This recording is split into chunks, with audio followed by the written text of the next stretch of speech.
No ar, Faixa Livre, rádio jornalismo de verdade, a informação de primeira qualidade, a interpretação e os comentários das notícias, entrevistas, o contraditório.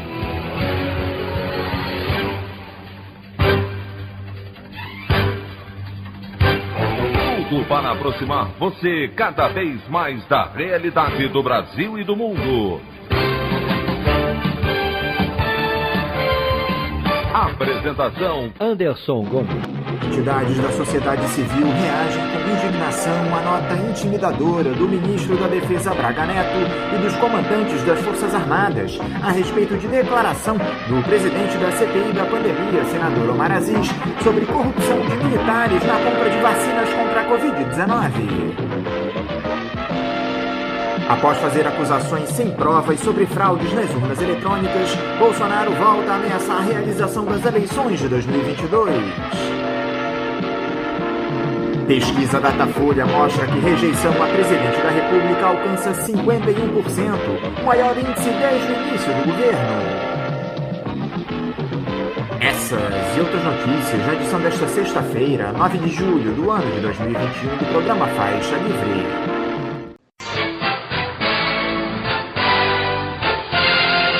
Comentário de Anderson Gomes.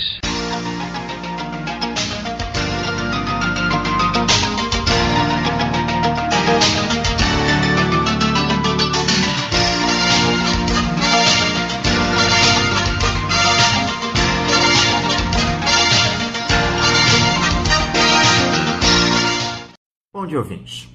Aquela sessão da CPI da pandemia, onde houve a prisão do ex-diretor do Ministério da Saúde, Roberto Dias, seguiu dando o que falar, especialmente a crítica que o presidente da comissão, senador Omar Aziz, fez a respeito da suposta participação de militares no escândalo de corrupção na compra de vacinas. Como todos vocês sabem, o ministro da Defesa e os 3 comandantes das Forças Armadas reagiram e publicaram uma nota ameaçadora ao Senado Federal e à democracia do nosso país. Diversas entidades da sociedade civil se manifestaram em repúdio a respeito dessas ameaças dos militares, e eu quero fazer a leitura aqui do texto publicado pela Associação Brasileira de Imprensa, ABI, sobre o episódio. O título da nota é ABI se solidariza ao senador Aziz. A nota divulgada ontem pelos comandantes militares é lamentável. Foi uma tentativa de intimidar a CPI da pandemia e seu presidente, o senador Omar Aziz, protegendo militares suspeitos de envolvimento com corrupção. Nota-se que não houve qualquer acusação às Forças Armadas em si. Surgiram apenas nomes de militares isolados e nem mesmo eles foram acusados por Aziz. Simplesmente depoimentos de terceiros trouxeram seus nomes à baila. Como era lógico, a CPI considerou conveniente convocá-los para depor. Foi o que bastou para que os chefes militares se alvoroçassem.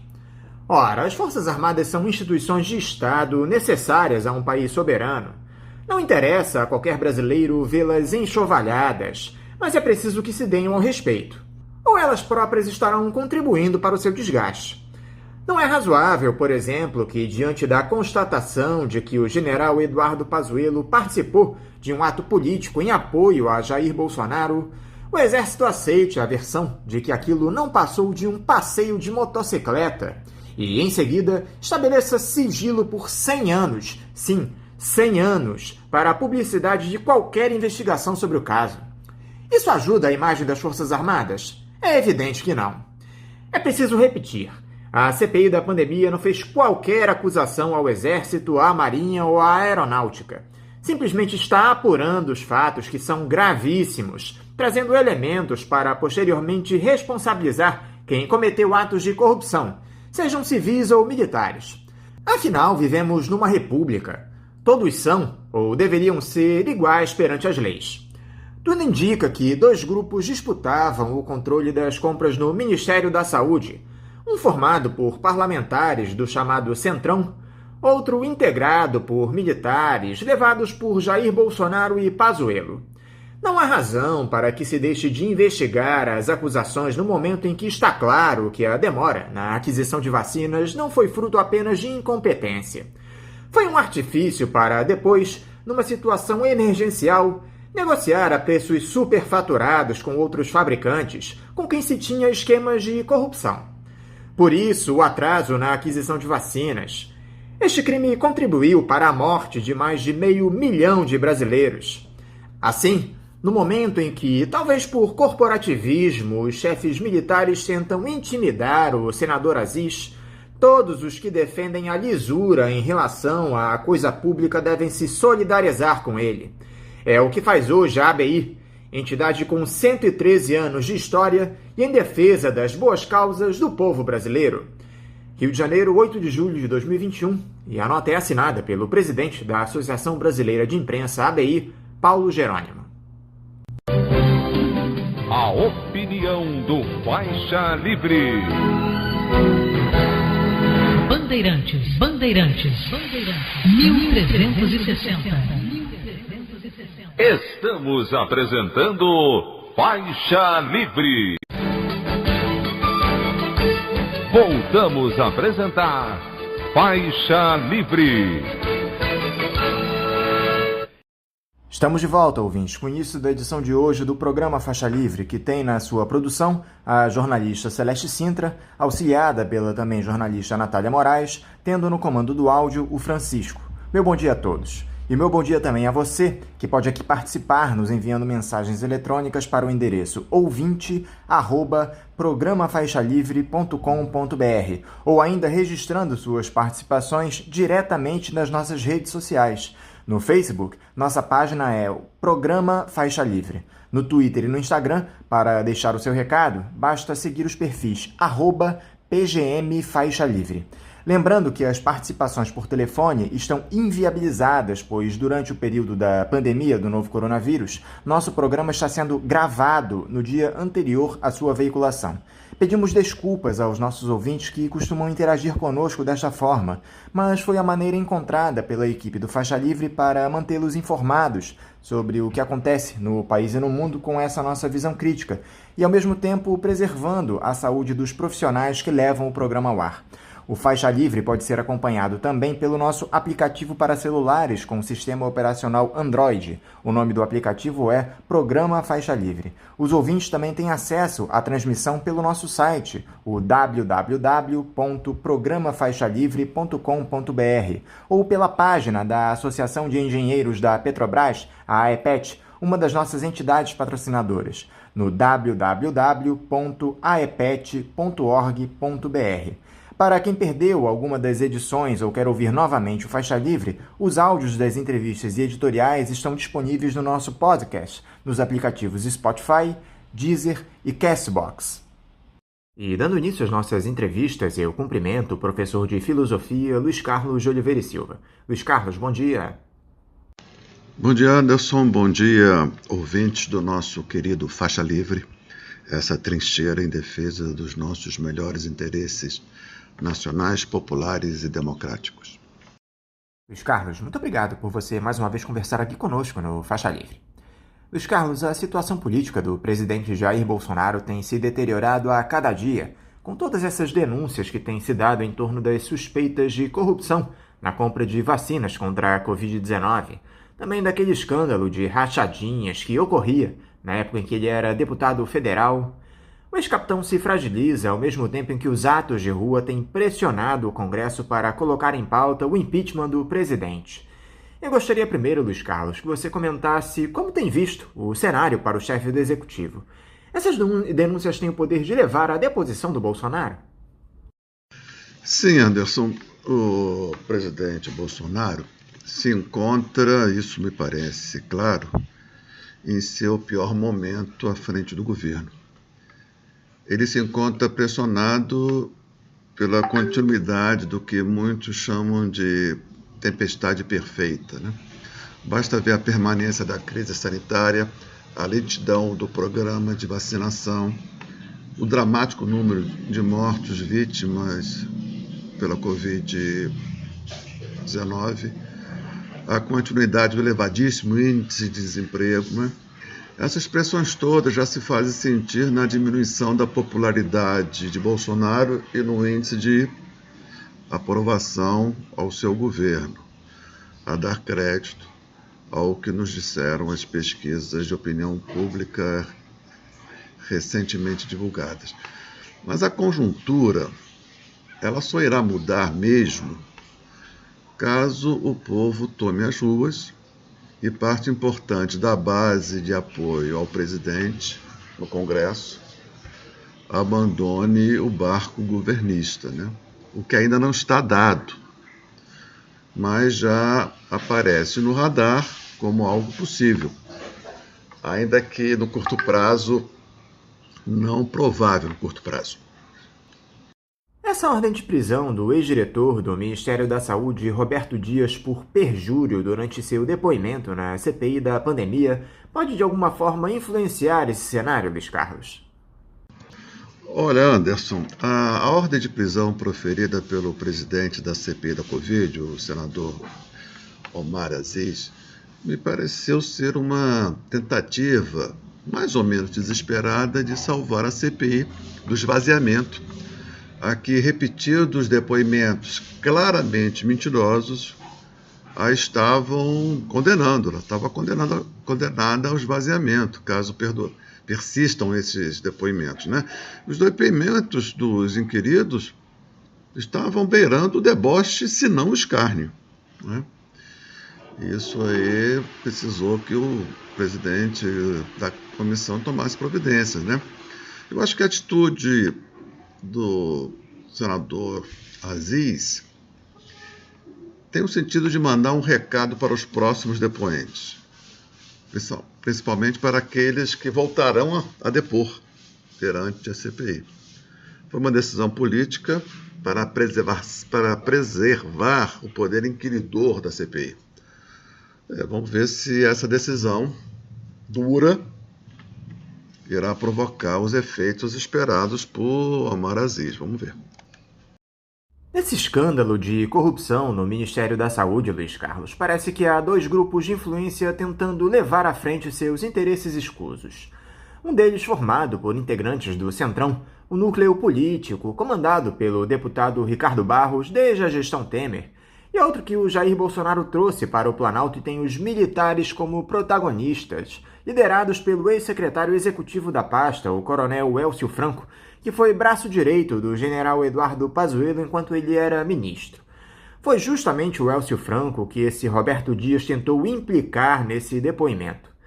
E parece que ele teria preparado um dossiê secreto com denúncias bombásticas para tentar se defender de qualquer tipo de represália. Há muita sujeira escondida nessa história, Luiz Carlos. Anderson, dossiê, né? Eu acho que a descrição que você faz me parece adequada. O Ministério da Saúde, ao que tudo indica, foi e vem sendo palco do confronto dos interesses de duas das principais forças que compuseram aquele monstro multifacetado que se articulou em torno da campanha de Jair Bolsonaro à presidência da República em 2018. Da cúpula daquele monstro de forças faziam parte ideólogos da extrema-direita, o baronato das igrejas neopentecostais, figuras representantes aí, do rebotalho da política, o baixo clero, o centrão,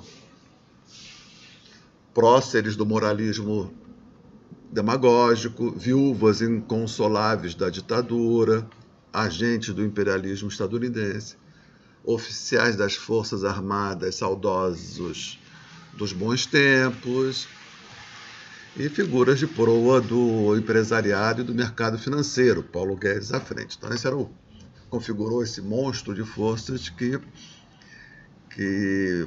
se articularam, né, e possibilitaram a vitória, né, de Bolsonaro em 2018. Agora, em busca da tão propalada governabilidade, sobretudo quando há pedidos de impeachment sobre a mesa do presidente do Senado, Bolsonaro teve que ceder ao Centrão, nacos expressivo de poder, sobretudo num ministério que manipula recursos tão vultosos, como é o caso do Ministério da Saúde. Acontece que, desde o início do governo, ficou claro que havia um projeto de aparelhamento das instâncias do Poder Executivo pelos militares. Sabemos todos que a farinha, por definição, é pouca, o que faz com que a disputa pelo pirão nem sempre respeite as regras do bom convívio. O que a CPI da Covid tem revelado nos dá a impressão de que se estabeleceu no Ministério da Saúde uma verdadeira guerra de quadrilhas entre o braço civil e o braço militar. E sabemos todos, guerra sempre gera ódios e ressentimentos. E ambos, os ódios e os ressentimentos, não raro, dão ânimo a retaliações, não é? Parece que é isso que está acontecendo. Essa iminência de retaliação dos civis do Ministério da Saúde contra os militares que aparelhavam o Ministério, certamente consta do rol das principais preocupações de Jair Bolsonaro no momento. Um dossiê aí desse Roberto Dias é tudo de que Jair Bolsonaro não precisa. Vamos aguardar aí os desdobramentos. E como é que os militares ficam diante de todas essas denúncias, Luiz Carlos? Eles entraram de vez no debate político, aderindo às práticas mais rasteiras. Tanto que o ministro da Defesa, general Braga Neto, e os 3 comandantes das Forças Armadas divulgaram uma nota ameaçadora a respeito de declarações do presidente da CPI, o senador Omar Aziz, que fez fortes críticas a alguns militares que estão no governo. Como é que você avalia as ameaças feitas por esses generais, Luiz Carlos? E quais as consequências elas devem provocar? A nota dos militares é uma assinte. Ela é criminosa em seu conteúdo, com uma arrogância típica de ditadores de republiqueta, e constrangedor em sua forma. Parece que foi escrita por uma criança de 10 anos. A nota criminosa deixa claro qual é o projeto atual dos militares. Isso é importante. Talvez pela primeira vez ficou claro, expresso publicamente, qual é o projeto deles, né? Assim, no comezinho, eles querem aparelhar as instâncias do Estado, salvaguardar os seus interesses de casta para, no plano político mais geral, aí está o ponto, tutelar política e ideologicamente o Estado e a sociedade. Esse é o projeto dos militares. Tutelar política e ideologicamente o Estado e a sociedade. Sem golpe, por dentro, sem ruptura. Isso, para mim, ficou estampado claramente na nota assinada pelo chefe das Forças Armadas, apesar da redação tati-bitati. Olha, Anderson, do modo como eu vejo as coisas, é preciso saber diferenciar, isso é importante, o projeto de Bolsonaro do projeto dos militares e do projeto da plutocracia. Eles se aproximaram em 2018, né? Estão juntos no governo, mas são coisas distintas. São próximas, mas diferentes, né? Esses projetos, a gente precisa saber fazer a diferença, né? O projeto da plutocracia, é claro, dá continuidade à agenda de desmanche neoliberal do Estado e dos direitos, né? Encerrar, né? Dar uma solução final ao problema do Estado e dos direitos. Essa é a agenda neoliberal que foi encampada por Jair Bolsonaro, né? O projeto do Bolsonaro é um projeto de poder aberto sobre o Estado e sobre a sociedade. Esse não é o projeto dos militares. O projeto dos militares é um projeto de tutela e não de poder aberto sobre o Estado e a sociedade, como foi no período da ditadura, os 21 anos da ditadura. Parece que os militares aprenderam, né? Que melhor é tutelar a sociedade do que manter um poder aberto sobre o Estado e sobre a sociedade, né? Então, o projeto do Bolsonaro e o projeto dos militares, a meu ver, são coisas distintas. É importante compreender isso para a gente compreender a conjuntura, né? Ao fazermos essa distinção, aqui está o ponto, percebemos que o projeto dos militares é muito mais perigoso por ser mais sustentável do que o projeto de Bolsonaro. Para os militares e para a burguesia, Bolsonaro e sua base social, bolsonarista, foram e são úteis. Foram úteis para derrotar o PT, foram úteis e continuam sendo para favorecer a articulação das forças de extrema-direita, foram úteis e estão sendo para dar vazão aos ressentimentos das viúvas da ditadura, e foi útil, está sendo, para dar continuidade à implantação da agenda de desmanche do Estado e dos direitos, mas são coisas diferentes, né? De tal maneira que, se for preciso, Bolsonaro pode ser o bode da sala, que os militares e a burguesia não hesitarão em imolar no altar dos seus interesses, desde que não haja solução de continuidade na implantação da agenda de desmanche e nem no projeto de construção de uma tutela militar sobre o Estado e sobre a sociedade. É isso que está em questão.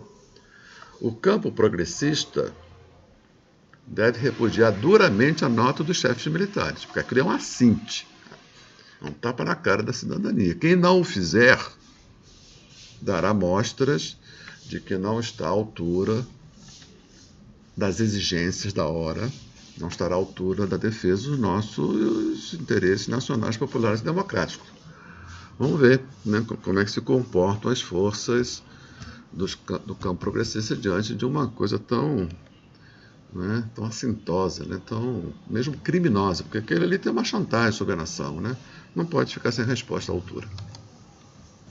Que fator pode alterar essa correlação de forças, Luiz Carlos? O que pode fazer com que o Arthur Lira coloque em discussão o impeachment do Jair Bolsonaro? Olha, sobre o problema do impeachment, nós já acumulamos uma, digamos assim, uma expertise, né? E que aponta para o seguinte: o impeachment, só se torna possível caso a pressão das ruas coloque em risco os mandatos dos parlamentares das duas casas do Congresso. É assim, a assim chamada opinião pública, é ela quem decide a parada. E o Centrão é o fiel da balança. Vem daí a sua força, desde sempre. O Centrão jamais se vende. Ele sempre se aluga. Se ele se vendesse, ele seria propriedade do comprador, não é o caso. Como ele sempre se aluga, os termos do contrato de aluguel estão sempre sujeitos à revisão. Bem, o Centrão é especialista nesse tipo de negócio. É disso que se trata.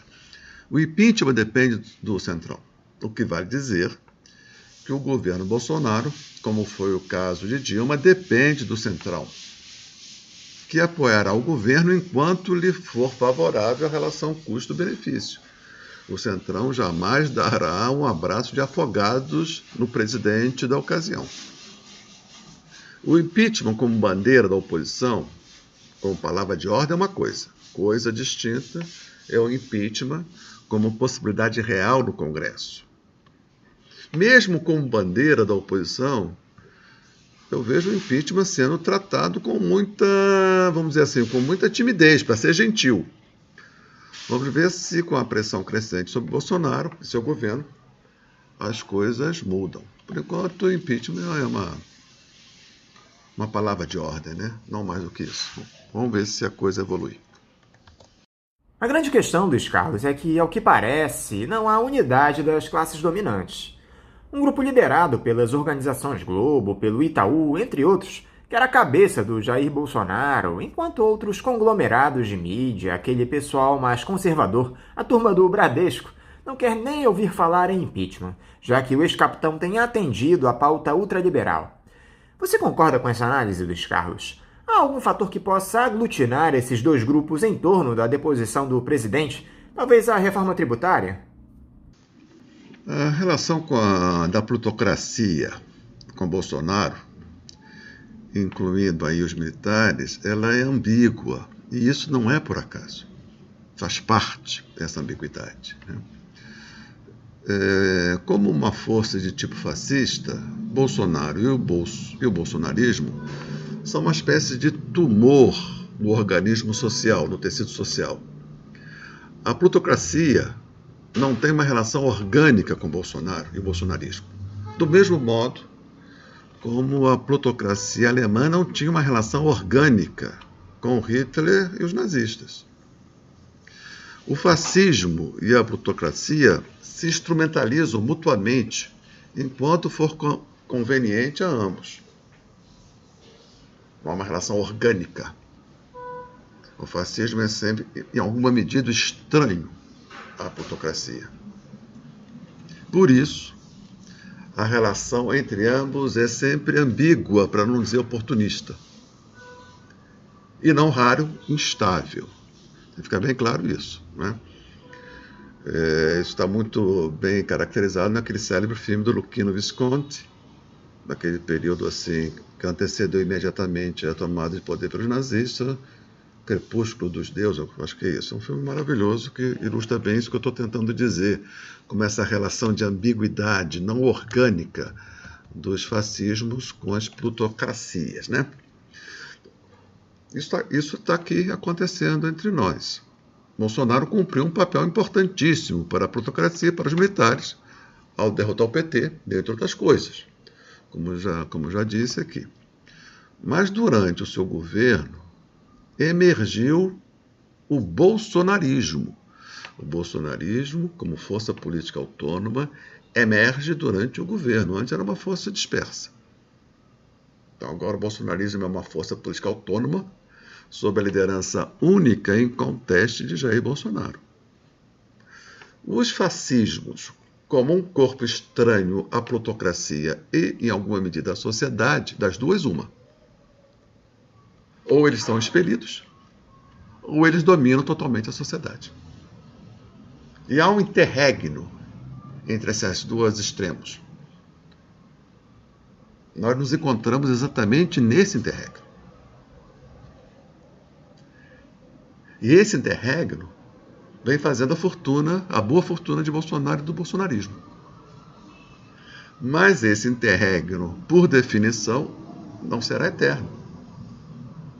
Do ponto de vista dos interesses do desmanche do Estado e do direito, que é o que unifica a plutocracia, e do ponto de vista dos interesses dos militares, das lideranças neopentecostais, o governo Bolsonaro vem sendo um sucesso.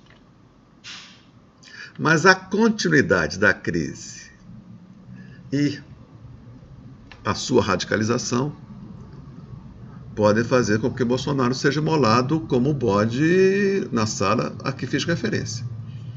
Por quê? Porque o fascismo é um corpo estranho. Ou ele domina, ou ele é expelido. Mas existe um interregno entre uma coisa e outra, e aí acontece a fortuna do fascismo. Como um tumor, é mais provável que Bolsonaro seja expelido, mais provável isso do que o tumor domine todo o organismo. Nas atuais condições, não só do Brasil, como da política aqui nas chamadas democracias modernas, né? Eu apostaria na hipótese de Bolsonaro se tornar, em breve, alguma coisa como isso que se tornou Donald Trump. Um político fora do governo, mas com poder político suficiente para ser levado em consideração, né?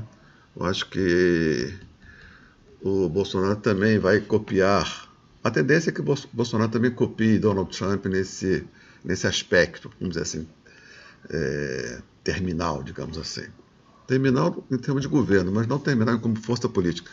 Eu acho que o bolsonarismo aqui, como o trumpismo nos Estados Unidos, são forças políticas que vieram para ficar, né? Bolsonaro quase sempre, e os militares de vez em quando, nos ameaçam com autogolpe, né? Basta ver essa cretina, né? Cretina e criminosa nota que as Forças Armadas, os chefes das Forças Armadas nos jogaram na cara, né? Agora, um golpe à moda antiga, me parece, é uma fantasia. Mas, como um espantalho, existe para gerar seus efeitos. Da parte de Bolsonaro, o espantalho serve para manter o bolsonarismo excitado, coeso, sempre de prontidão, o que não é pouca coisa. O autogolpe bolsonarista é uma figura de linguagem, agora é importante, que vem ao encontro de muitos interesses, à direita, ao centro e à esquerda. A plutocracia, com a grande mídia à frente, não quer um golpe à moda antiga. Não faz sentido. Ela quer que a agenda de desmanche do Estado e dos direitos continue até a sua conclusão final. Tampouco os militares querem um golpe à moda antiga. Eles aprenderam a lição. O que eles querem é tutelar a nação politicamente e manter os seus privilégios de classe. Não quer tomar frente, porque quem toma frente sofre, inevitavelmente, o desgaste do poder. Né? Um golpe para quê? Né? Não pode como esse. Porque, para que um golpe à moda antiga? Não faz sentido. Qual é a importância desses atos pelo Fora Bolsonaro que nós temos visto nos últimos tempos nas ruas do país, Luiz Carlos? Esses atos são importantes, né? Claro. Ajudam a acumular forças, mas ainda não adquiriram uma expressão importante de massa.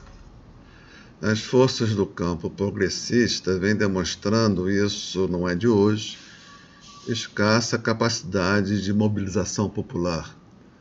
Há uma distância entre as lideranças dos partidos e as bases populares. Né? Quem tem participado dos atos são, de forma geral, ativistas e gente de classe média, né? Politizada, radicalizada. O povão mesmo ainda não foi para as ruas. E sem o povão nas ruas, a conjuntura não muda de modo a fortalecer a luta em defesa dos nossos interesses, né? Nacionais, populares e democráticos. Mas isso pode mudar rapidamente, porque o tempo da política não é o mesmo tempo dos relógios.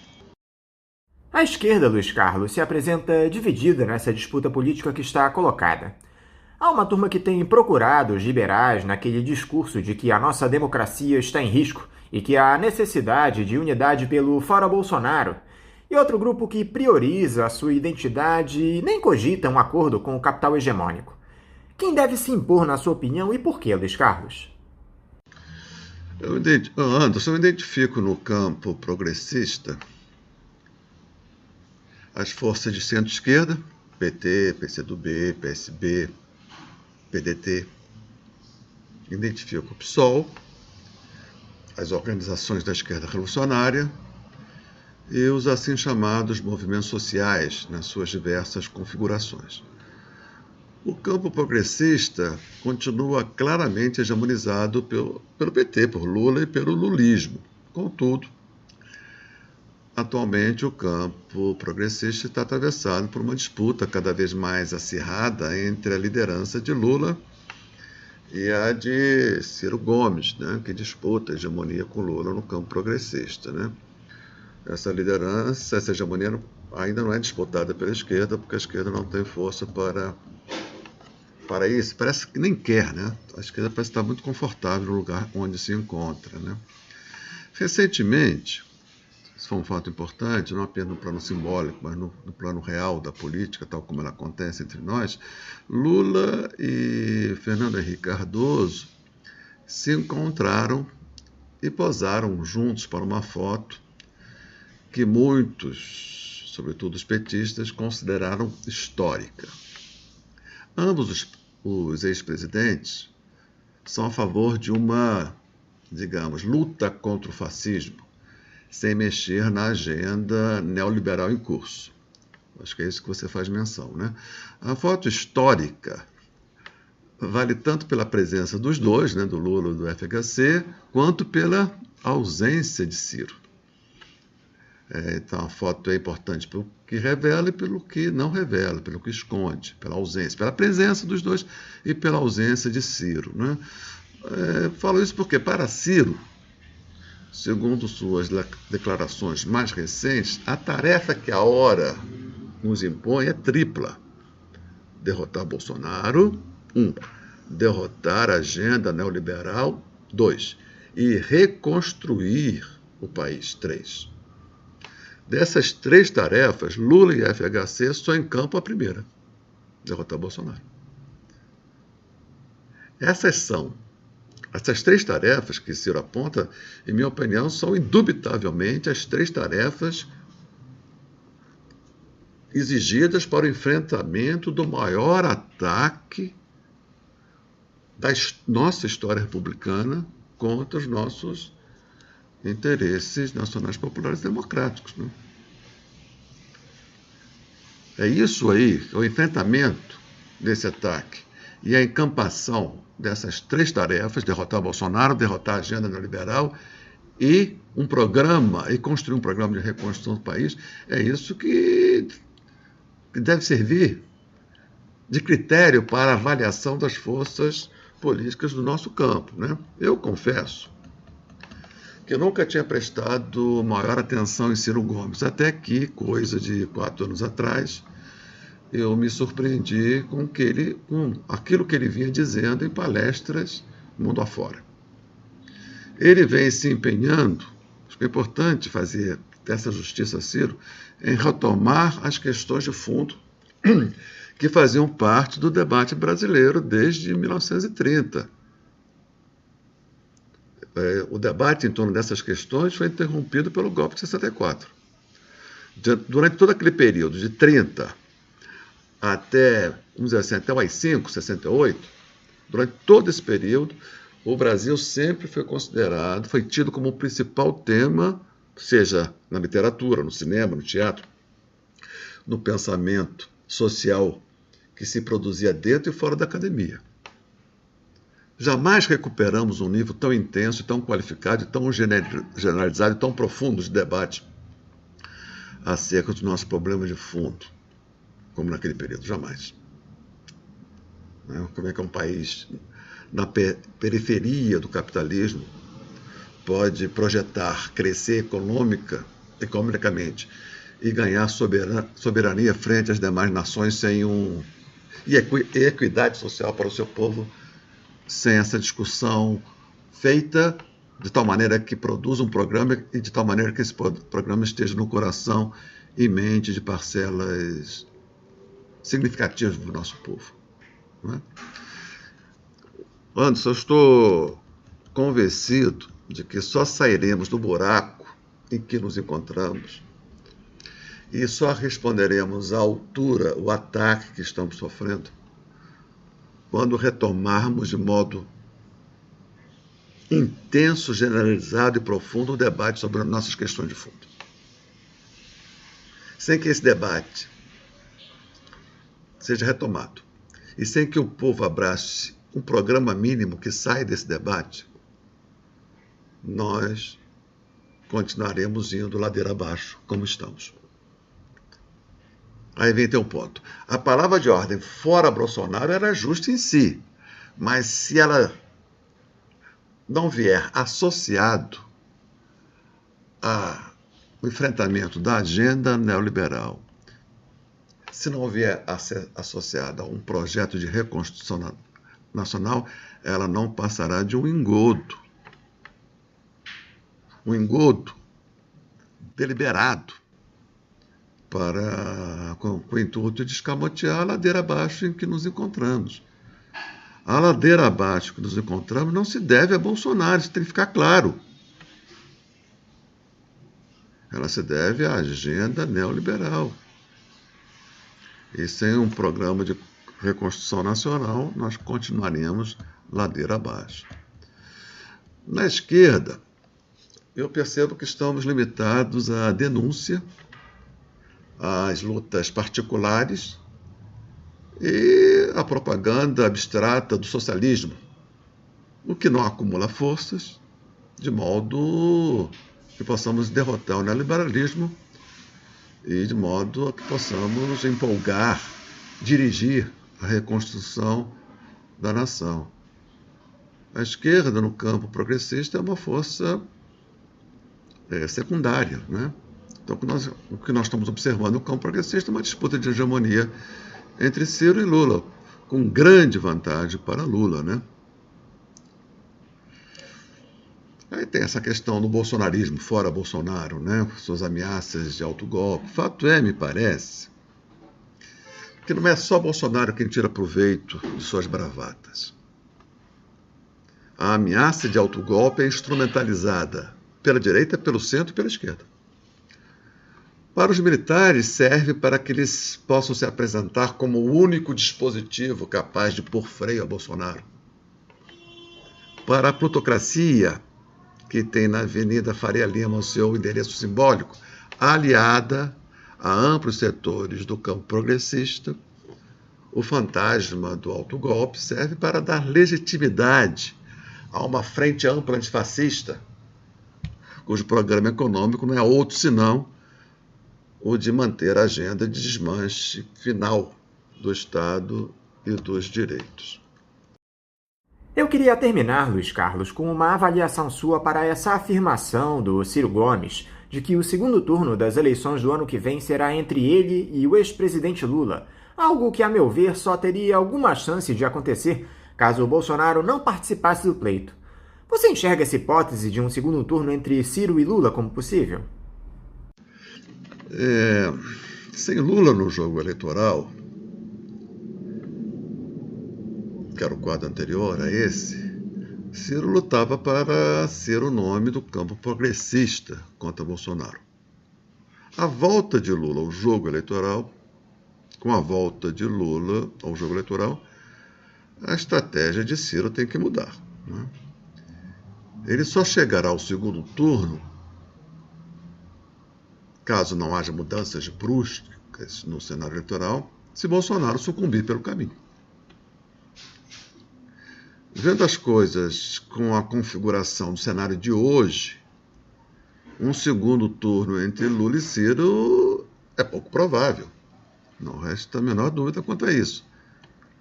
Mas seria, caso venha acontecer um segundo turno entre Lula e Ciro, um acontecimento muito favorável à discussão das nossas questões de fundo, coisa que nos falta, não é?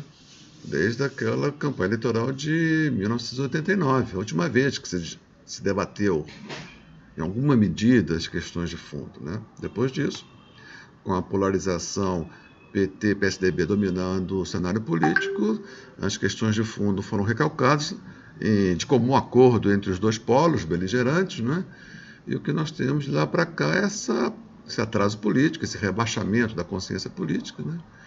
E que precisa ser superado, esse rebaixamento da consciência política. A condição para a gente responder às exigências da hora é a elevação da consciência política do povo. E essa elevação da consciência política do povo não vai vir por parte do PT e de Lula, porque a eles interessa a manutenção do lulismo como força política. E o lulismo, como negar? É uma forma de alienação, porque deposita em Lula as suas esperanças de uma forma muito despolitizada, né? Então o lulismo é uma alienação.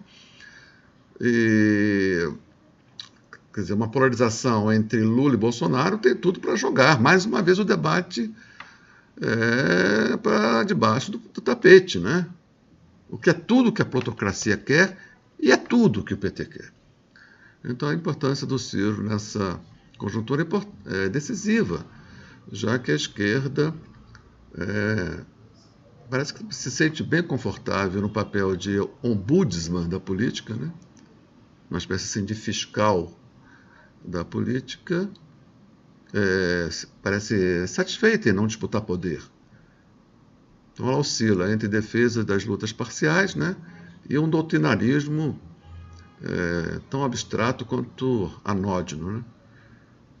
Então acho pouco provável um segundo turno entre Lula e Ciro, mas gostaria muito de ver essa disputa, porque é a única chance que nós temos no plano eleitoral de trazermos à tona as questões de fundo, de tal forma que isso possa contribuir para a elevação da consciência política do nosso povo.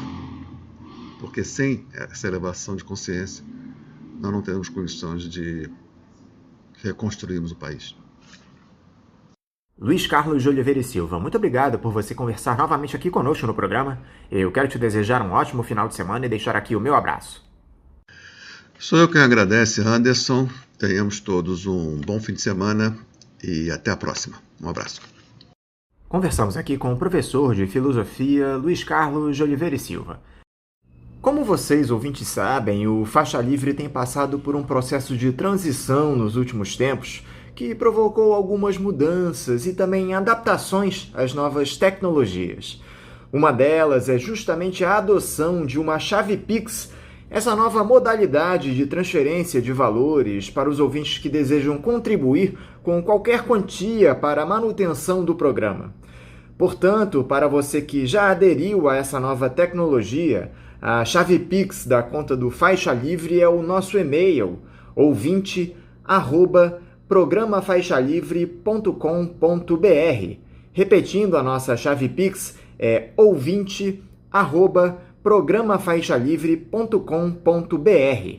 Para você que faz transferências da maneira tradicional, a nossa conta em nome da Associação de Funcionários do BNDES, a AFBNDES, no Banco Itaú, agência 1964, conta corrente de número 03004, dígito 1. Repetindo, a agência do Banco Itaú, 1964, conta corrente 03004, dígito 1. O CNPJ da AFBNDES para a realização de depósitos de quem não é cliente do referido banco é o 33984-550-0001-41. Repetindo, o CNPJ da AFBNDES é o 33984-550-0001-41. Lembrando que todos os recursos depositados nessa conta são destinados exclusivamente ao financiamento dos custos do Faixa Livre.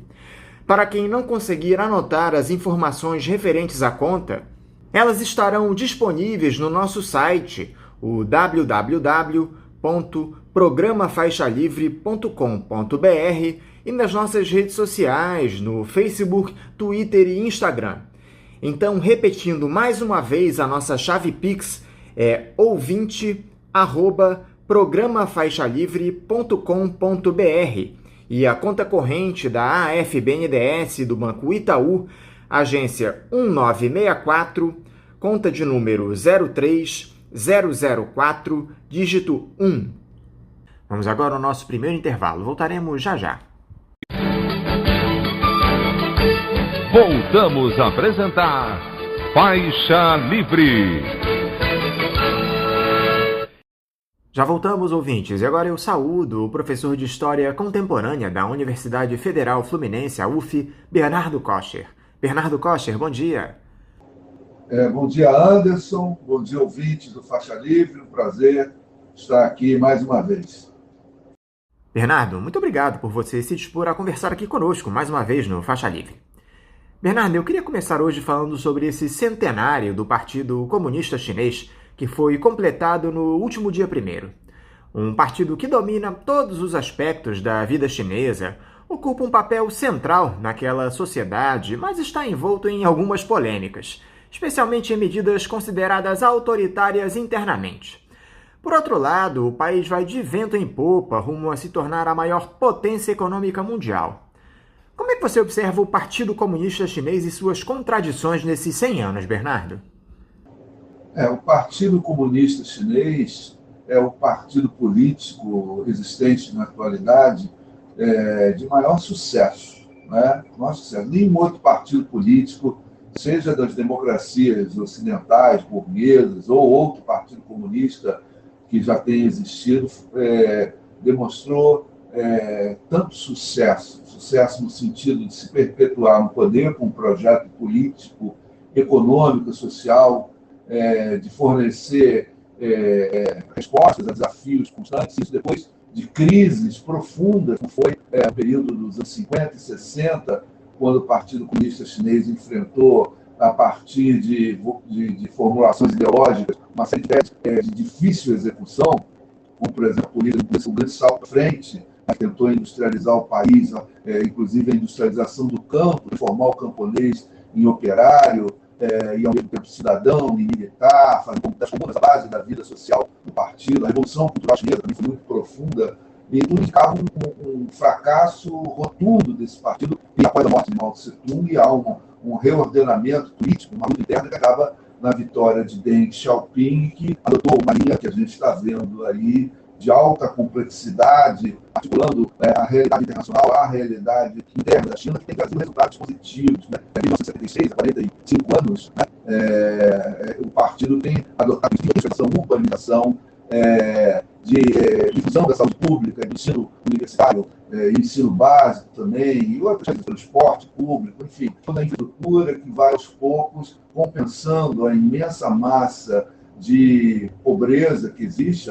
Lembremos que a China é um país de mais de 1.400 milhões de habitantes, né? A dificuldade da cultura chinesa de abastecimento do mercado interno com alimentos e matérias-primas, tudo isso foi articulado no meio econômico de alto sucesso. Né? Ele dizer que as 4 modernizações foi implementada, a política de Deng Xiaoping, a China jamais cometeu um erro crasso, seja do plano da política internacional, seja do plano das decisões econômicas, as explicações que são fornecidas têm coerência lógica, concordar com elas ou não é outro campo, mas eles são capazes de formular teorias explicativas para o seu papel nesse mundo complexo, de competitivo, né? E, ao mesmo tempo, preservar a soberania e adotar um modelo econômico que gera emprego, gera renda, gera riqueza. Não é preciso falar sobre esse aspecto. Enfim,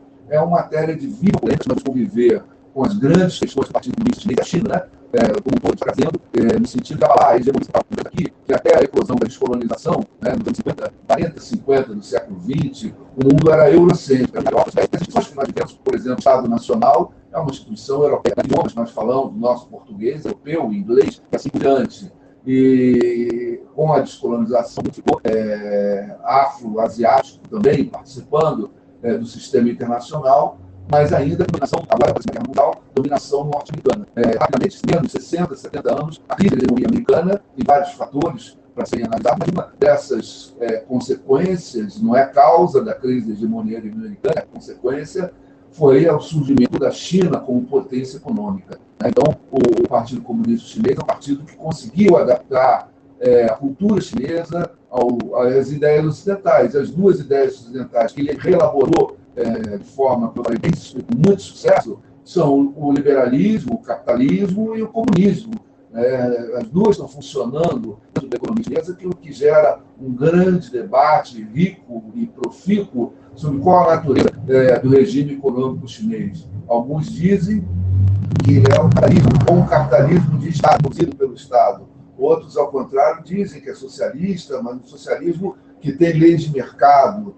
Eu diria que é um mix de capitalismo com socialismo, mas o socialismo conduz as decisões capitalistas, não dá exatamente a dimensão do que seria uma sociedade socialista, mas o socialismo sobredetermina a sua capacidade, né, de organizar a economia de forma, no momento coletiva, sobre a propriedade privada que se dissemina na China de uma forma muito complexa, não é tão simples quanto a gente possa imaginar. Eu lembro aqui apenas que a propriedade do campo na China não é uma propriedade, não existe propriedade privada no campo, não existe mercado de terras na China. Então, é um capitalismo incompleto, também não é um socialismo completo, né? E mesmo a propriedade urbana, ela é muito mediada por relações do que é público, né? Eu não sei como está nesse exato momento, mas algum tempo atrás eu soube que existe a lei de herança. A herança é um elemento central do funcionamento da economia capitalista. Na verdade, passa do proprietário para os seus descendentes. Então, a gente estamos vivendo nessas 2 últimas décadas, e agora a crise da Covid realçou ainda mais a ascensão meteórica da economia chinesa, seja em termos financeiros, em termos produtivos, em termos tecnológicos. Enfim, é uma situação muito, muito interessante, né? Nos anos 60, 70, 80, jamais ninguém tinha a percepção de que a China ocuparia o papel que ocupou hoje. Sabíamos naquela altura que a China tinha tradições, que a China já tinha sido a maior economia mundial há séculos atrás, mas que não havia expectativa de que a China voltasse a ter um papel tão grande. Então, nós temos um bom e grande problema nos anos que virão, que será qual o papel da China na economia mundial. Você enxerga alguma possibilidade dessa resistência ao regime chinês se desfazer no Ocidente, caso o país venha se consolidar como a principal potência no cenário geopolítico, Bernardo, desbancando definitivamente os Estados Unidos?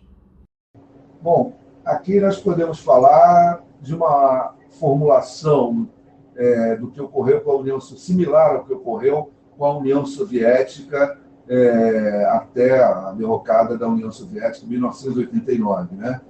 Haverá uma guerra fria, uma nova guerra fria, dessa vez entre China e Estados Unidos, né? Porque a ascensão da China é irreversível e é decidida. Todos estamos, né? Talvez a produção de alimentos, dada a vida nacional, a China não tem autonomia para isso, mas tem condições de comprar ou investir no exterior e ser capaz de comprar o que necessita em termos de alimentos e matérias-primas, minerais, commodities, enfim.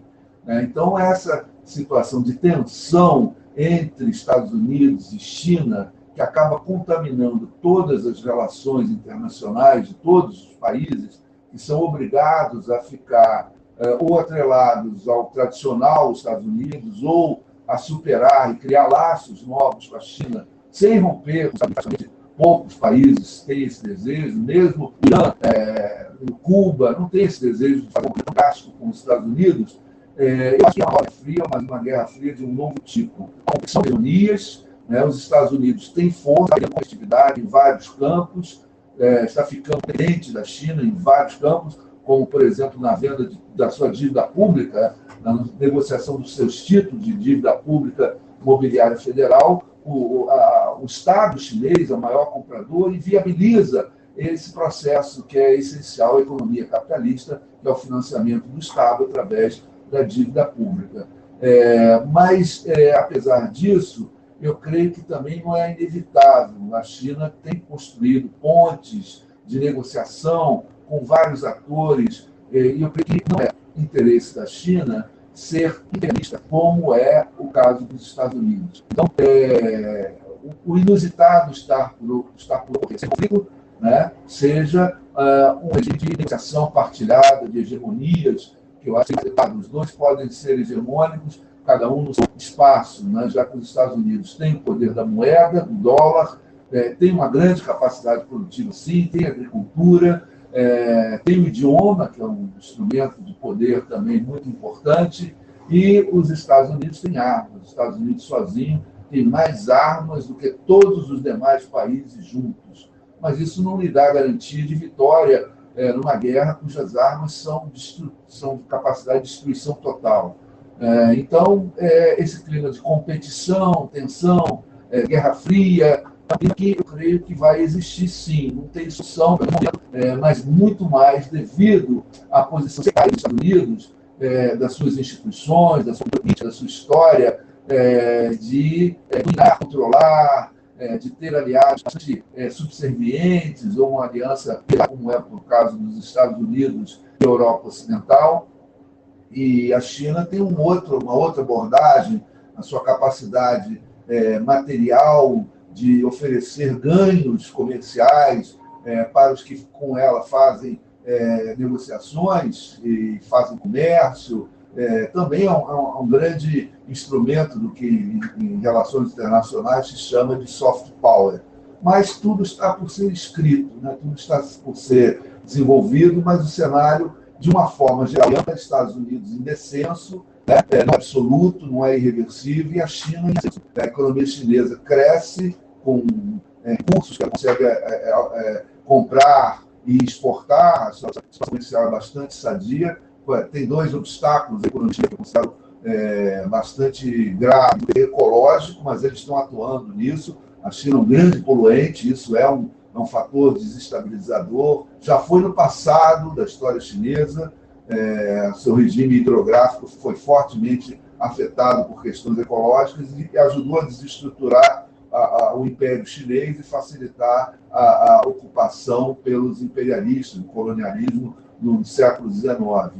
E também um outro problema chinês que eu vejo é a questão da previdência social. Eles estão formando uma grande massa de força de trabalho, mercado de trabalho, recebendo salários, mas não há uma previdência. Estão mais idosos, não têm condições de contribuir para oferir os benefícios da previdência. Então, eles vão ter que ser, essa primeira geração de idosos, vão ter que ser basicamente mantidos pelas contribuições mais jovens e também pela transferência do Estado para as pensões. Isso é um problema de equilíbrio social muito delicado na vida social chinesa, mas o crescimento econômico favorece a solução desses dois problemas. Enfim, temos aí uma avaliação contínua que a gente vai ter que fazer da China daqui para o futuro.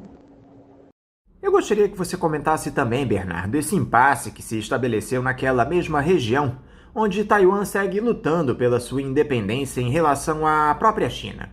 Recentemente, Hong Kong e Macau suspenderam temporariamente as operações de seus escritórios de representação em Taiwan, à medida que a repressão econômica e diplomática de Pequim sobre a ilha se intensifica.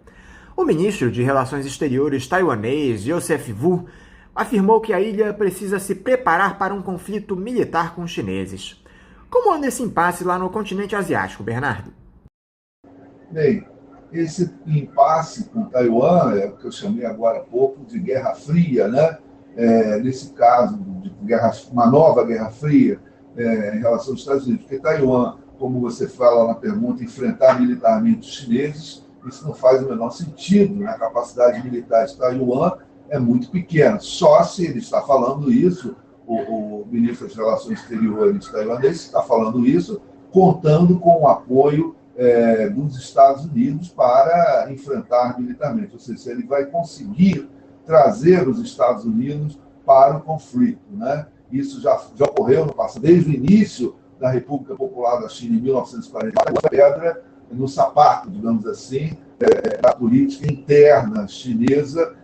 É uma ilha chinesa, mas que tem um regime político controle estrito do Partido Chinês, do Estado chinês. Mas também lembremos que a política taiwanesa um dos seus pilares de funcionamento é o investimento na China. Empresários taiwaneses investem na China.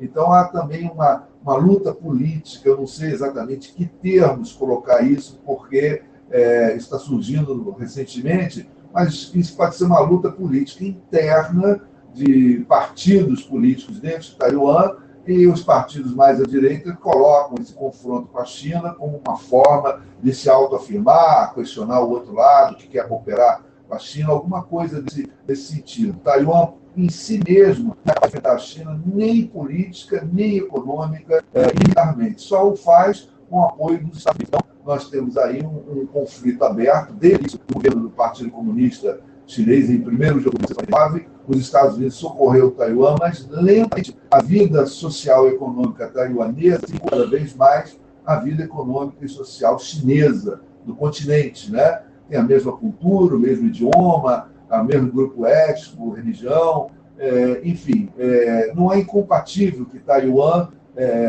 funcione junto com a China, né? Não há nenhum problema em relação a isso. O problema é se os Estados Unidos vão realmente amparar Taiwan em virtude do papel da China, no Mar da China, e os Estados Unidos se colocam, em vários países da Ásia, se colocam contra a construção de vários equipamentos militares chineses que interferem na paz e outros, controle do tráfego aéreo. Isso é um pouco do conflito que está enfrentando os vizinhos da região, basicamente dos Estados Unidos para se estruturar certo ou não.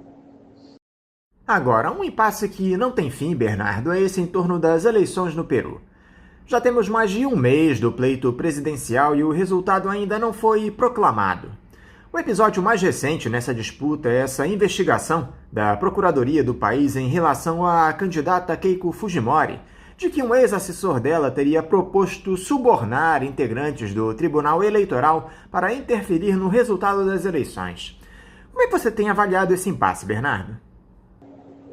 O Peru vive um drama brutal, né, de falta de Estado dado pela direita peruana, com apoio norte-americano, colombiano e outras forças políticas que eventualmente concorram para isso.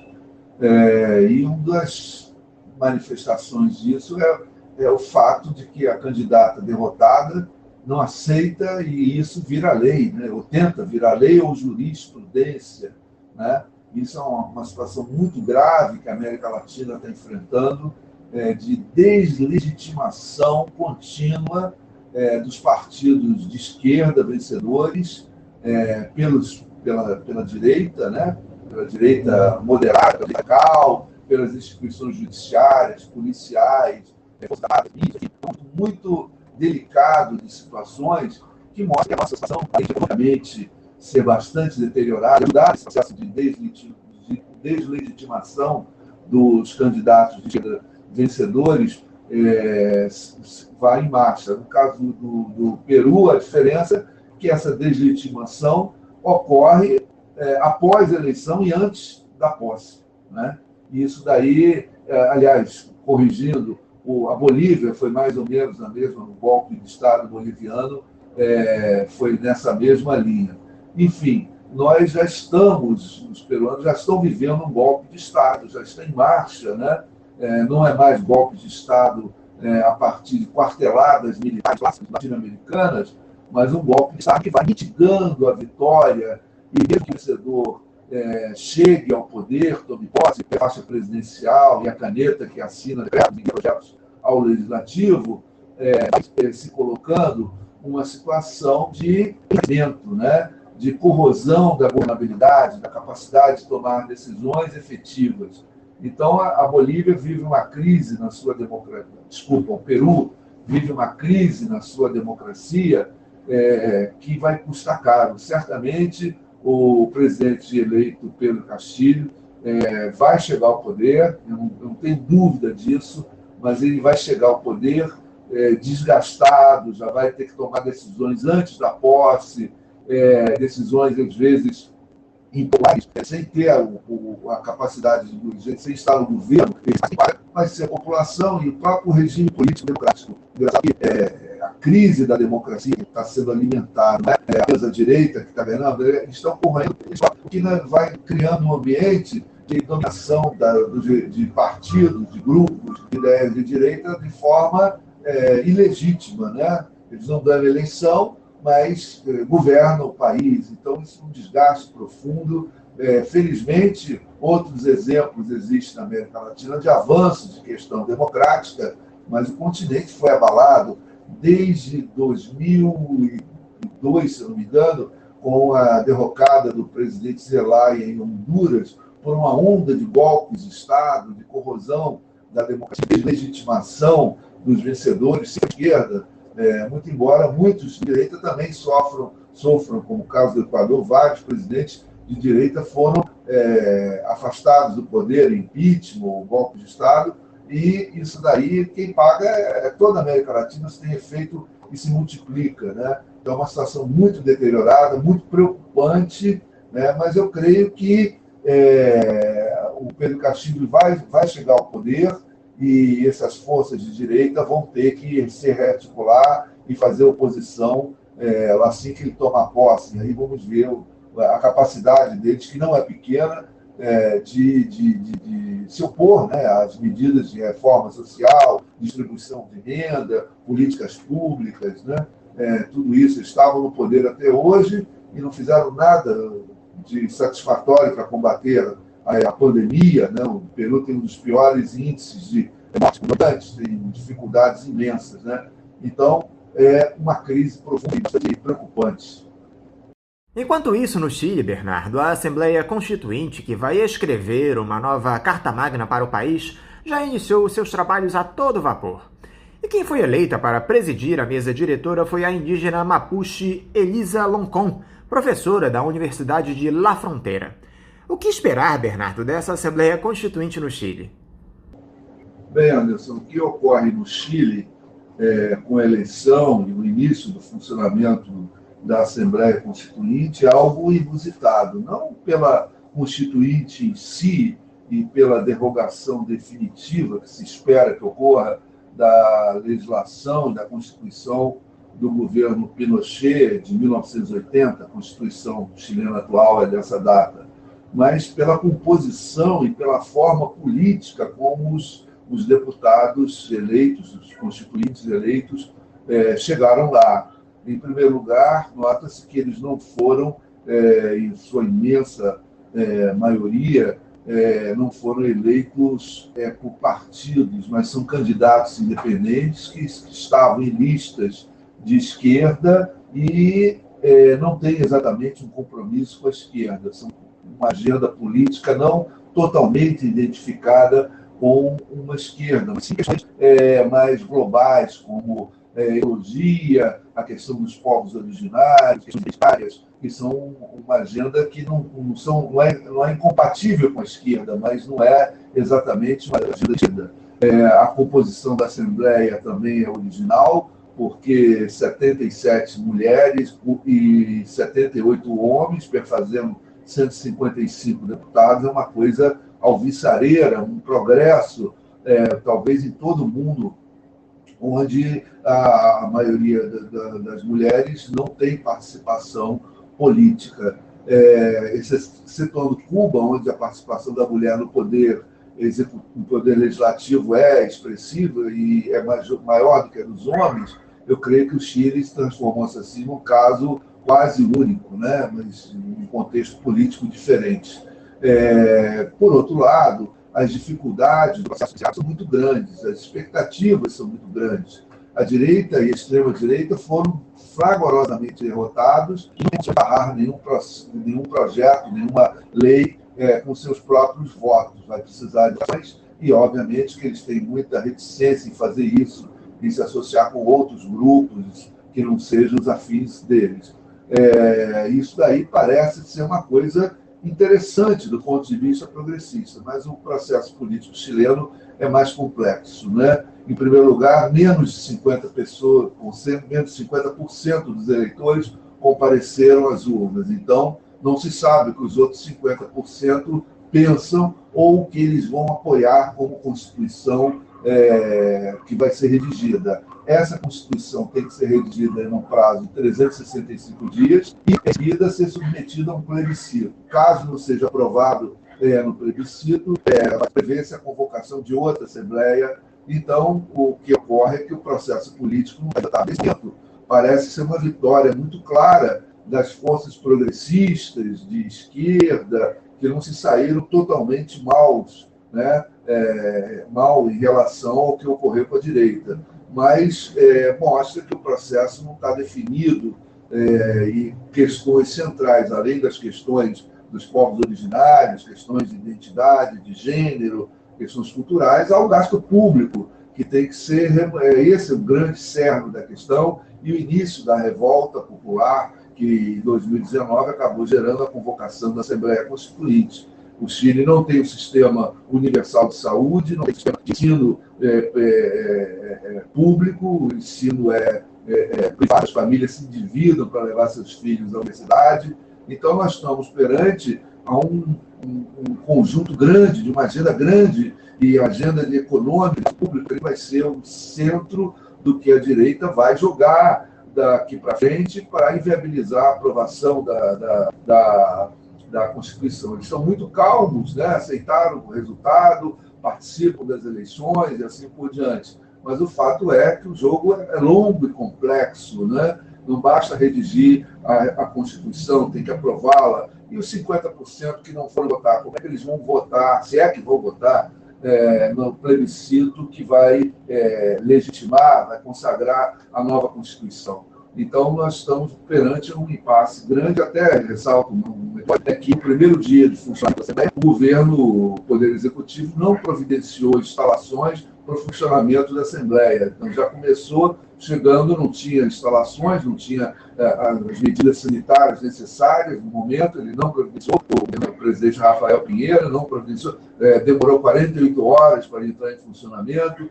Então, a sabotagem já está em funcionamento, né? A sabotagem já está em andamento e vamos ver como é que esses deputados independentes vão se comportar. Se eles vão se comportar como cidadãos ou vão se deixar cooptar ao longo do processo. Então, podemos esperar de tudo um pouco, mas um olhar mais otimista do que o olhar que a gente fez agora sobre o Peru, né?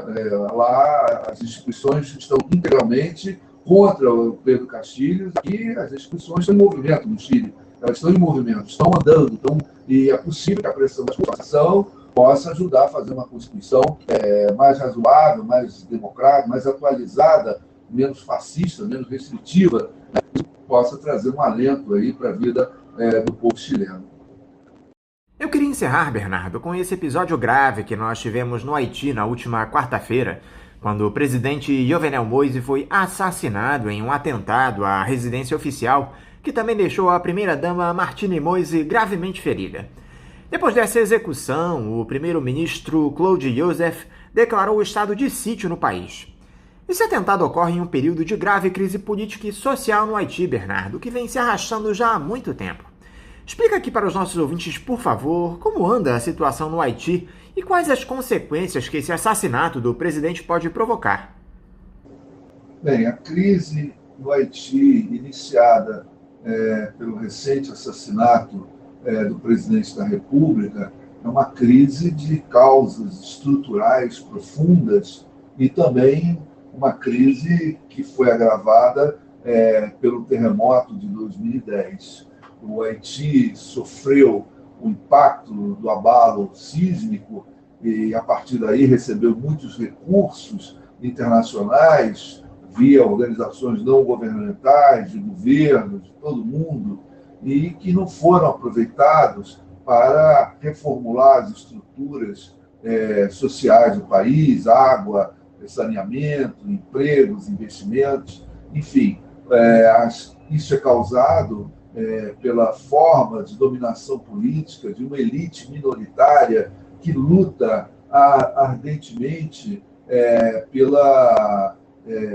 pelo domínio do país. Então, o presidente assassinado, ele tinha um comportamento diferente dos demais anteriores. Ele era algo parecido com o bonapartismo, ou seja, um chefe de governo que estava tentando enfrentar problemas de uma forma autônoma, sem pactuação com as elites políticas, sem pactuação com as elites econômicas, com os que dominam o Haiti. Mas não era um homem de esquerda, ele era muito afim com o Trump, com o presidente Donald Trump, muito contra a Venezuela, tinha uma agenda muito própria e tentou implementá-la com todas as dificuldades de relacionamento. Por exemplo, ele estava tentando reformar as estruturas políticas do país, fechando o Senado e adotando o sistema unicameral, não mais bicameral. Então, ele comprou briga com senadores, isso faz parte da estrutura de poder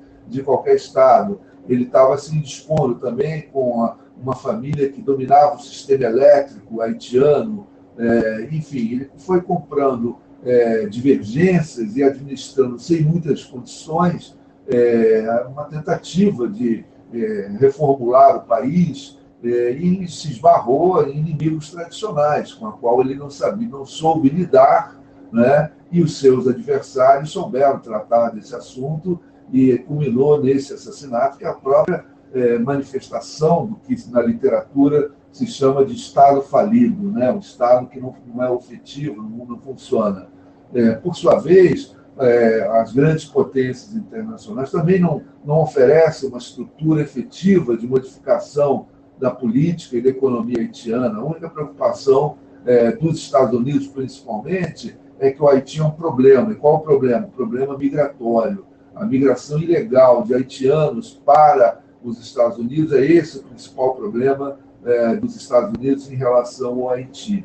Então, o presidente foi assassinado em meio a uma disputa política sobre a continuidade do seu mandato, que ele questionava, porque demorou muito tempo para ele tomar posse depois da eleição, então ele dizia que o tempo do mandato dele era de 5 anos e que deveria ser respeitado o dia que ele tomou posse, não o dia da eleição, o mandato formal, e essa disputa acabou talvez enfraquecendo de tal forma que propiciou o assassinato dele, facilitou, deu motivos para o assassinato dele.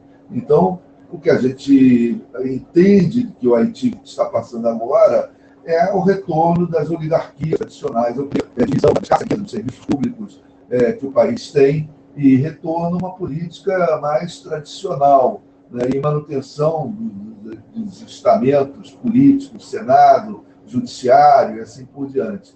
É uma luta em glória, porque a população é meio alheia a isso.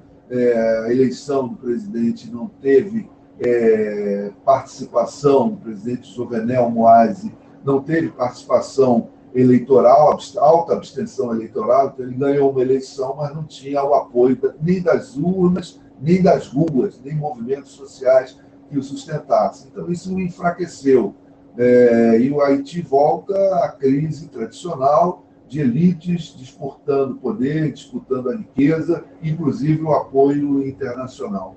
Lembremos aqui, encerrando essa nossa participação, que o Brasil participou de uma força internacional de pacificação do Haiti, e é muito polêmica essa participação do Brasil. Muitos analistas têm considerado que isso foi um pouco de manifestação de um imperialismo brasileiro, tentando intervir numa outra nação. É uma discussão muito áspera. Então, nós temos já um laço direto e infelizmente, o governo brasileiro não é capaz de formular nenhuma colocação que ajude a enfrentar essa nova situação do povo haitiano. Bernardo Kocher, mais uma vez, muito obrigado por você estar aqui conosco no programa. Eu quero te desejar um bom fim de semana e também deixar o meu forte abraço. Bem, Anderson, obrigado pelo convite. Bom dia a você e aos ouvintes do Faixa Livre. Até uma próxima oportunidade. Conversamos aqui com o professor de História Contemporânea da Universidade Federal Fluminense, a UF, Bernardo Kocher. Vamos agora a um novo intervalo. Voltaremos daqui a pouco. Voltamos a apresentar Faixa Livre. Estamos de volta, ouvintes, e agora eu cumprimento o secretário de Comunicação da Federação Nacional dos Trabalhadores em Empresas de Correios e Telégrafos e similares, a FENTECT, Emerson Marinho. Emerson Marinho, bom dia. Olá, Anderson, bom dia a todos os ouvintes do programa Faixa Livre. Estamos aqui hoje esperando fazer um grande debate aqui em torno dessa discussão da inconstitucionalidade da proposta de privatização dos Correios pelo governo Bolsonaro. E aí, espero que todos os ouvintes possam aqui entender um pouco do porquê os Correios devem permanecer como uma empresa pública para o povo brasileiro. Emerson, muito obrigado por você estar aqui conosco no Faixa Livre. Emerson, a ânsia entreguista do governo federal não tem limites e a bola da vez é justamente a empresa brasileira de Correios e Telégrafos. O Ministério da Economia decidiu que deve privatizar a empresa na integralidade, 100% dos ativos. O presidente da Câmara, Arthur Lira, chegou a pautar a discussão do tema na Casa Legislativa na última terça-feira a toque de caixa, mas acabou voltando atrás. Primeiro, Emerson, eu gostaria de saber como é que vocês da FENTECT observam essa tentativa de se entregar os Correios ao capital estrangeiro. Bom, Anderson, essa semana foi uma semana bem turbulenta, né? Nós nos deparamos já na segunda-feira com o presidente da Câmara, Arthur Lira, colocando na pauta da semana a privatização dos Correios, a votação do projeto de lei 591, né, que abre as portas para a privatização dos Correios. E mesmo com a tentativa de diálogo que nós vemos nós estamos tentando incessantemente, junto aos deputados, né, a liderança dos partidos, Arthur Lira quer colocar a agenda entreguista e privatista do governo Bolsonaro a toque de caixa, sem discussão com a sociedade, para que as pessoas saibam de fato o que vem acontecendo, né, dentro das empresas e o porquê elas devem permanecer como públicas. Foi assim na votação a toque de caixa da MP 1031, que abriu as portas para a privatização da Eletrobras. E os efeitos já estão aí, conta de luz mais cara, né? A gente está vendo aí a bandeira vermelha. E com o próprio parecer do relator Elmar Nascimento, dizendo que a privatização da Eletrobras não ia conter a alta dos preços da energia, pelo contrário, ia aumentar. E nos Correios não é diferente. A gente fez uma articulação política durante essa semana para que a gente pudesse obstruir a pauta ou garantir de alguma forma a postergação desse tema dentro da Câmara, né? Porque o governo está articulado dentro do cenário interno da Câmara, né, com a liberação de emenda, e a gente sabe que o Arthur Lira, na verdade, nada mais é do que um mensageiro do apocalipse de Bolsonaro e a sua política genocida e entreguista dentro da Câmara. Nós da Federação, nós primeiro repudiamos, né, essa tentativa de passagem da boiada do governo Bolsonaro junto com o Arthur Lira, de entregar uma empresa que tem 358 anos de prestação de serviço à sociedade brasileira e que, sobretudo, é uma indutora não só social, mas economicamente nos municípios mais afastados desse país. Por isso, nós articulamos durante a semana uma ofensiva para contrapor essa sanha privatista e acabou, diante da complexidade do tema, dando certo e Arthur Lira recuando nesse momento da sua intenção de colocar para votar em plenário. Então, nós da Fentex continuamos alerta de prontidão e vamos continuar trabalhando para que esse tema não venha ser colocado na Câmara a toque de caixa. Quais as empresas teriam mais interesse nessa privatização na avaliação de vocês, Emerson? Então, Anderson, hoje as empresas que se colocam como, nesse momento, com interesse em adquirir o Correio pela sua malha logística, não só pela questão de toda a estrutura que ela tem, mas sim de estar segmentada e consolidada em todos os municípios do país. Uma delas é a AliExpress, outra é a Amazon, tem também a Mercado Livre, que se demonstra interesse, né, num pregão público, e ventilou-se aí o Magazine Luiza. Então essas 4 empresas, né, elas têm se colocado interessadas. Mas também tem outros conglomerados de logística empresarial, que é a DHL, a FedEx, né? Então, assim, a gente tem acompanhado todo esse processo, porque, na verdade, o interesse é o filé mignon. É você utilizar a malha logística para onde, nos corredores comerciais, onde dá lucro, você manter o serviço e lucrar cada vez mais. Mas existe uma possibilidade muito grande de um apagão, não só postal, mas logístico, porque as áreas mais remotas desse país, onde a iniciativa privada não vê possibilidade de lucro, essas pararem de ser atendidas ou aumentar muito as tarifas para que as pessoas dessas localidades recebam suas encomendas e correspondência. Explica aqui para os nossos ouvintes, Emerson, por favor, quais os prejuízos essa venda dos Correios pode trazer ao povo brasileiro. Quantos profissionais seriam prejudicados nesse processo? Veja bem, Anderson, os prejuízos são imensos, né? São os prejuízos de caráter comercial, né? Tem o de caráter social e econômico. A privatização dos Correios hoje, diretamente para a população brasileira, de início ela já traz um prejuízo muito grande aos micros, pequenos e médios empresários que utilizam a plataforma dos Correios como principal, né, como principal indutora das suas comercializações no comércio digital. Então, assim, hoje 80% dos micros e pequenos empreendedores utilizam os Correios para comercializar seus produtos no mercado digital. Também no cunho social, você ter extinção de programas e de serviços que garantem cidadania, como entrega de livro didático para todas as escolas do município do país, que é feito pelos Correios, e o ano letivo não começa sem que seja feito, e foi tentado fazer por empresas privadas e não conseguiram, só após o Correio colocar como essa empresa de logística para entregar em todos os municípios desse país, para se iniciar o ano letivo, foi possível, né, com a entrega do livro didático.